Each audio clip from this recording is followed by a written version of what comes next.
Hey, we're here at a foundation in San Jose, California for an addition on a home, and we're about pour ready, inspect ready, and just wanted to highlight a few things for you guys to take a look at so that you know when you're getting your foundation work done, you know that you're getting good work and work that's going to pass an inspection and avoid a repeat inspection to fix corrections.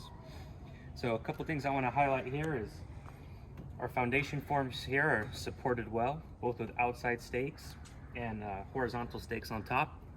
Make sure, last thing you want to have is when you're pouring is have those forms bust open due to the weight of the concrete inside of them. You want to see here is our rebar within has got plenty of spacing to the outside of the forms. Even here where it looks like it's going to get tight, see how they put this nail here?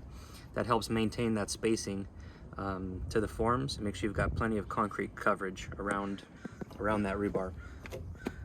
Another thing here, we've got a lot of trees around this property, and it was a windy day yesterday, and since they finished this and waiting for the inspector, a lot of leaves you can see have poured into the bottom of this footing, and that is a no-no. The inspector is going to call you on that. It's also going to mess with the integrity and strength of your concrete.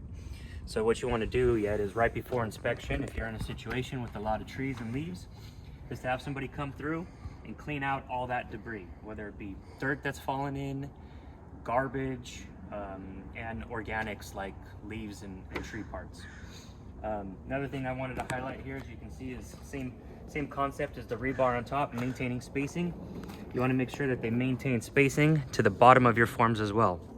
So you can see down here, they use little concrete dobies to make sure that the rebar is nice and elevated off the dirt, and again, you're getting plenty of concrete coverage around that rebar.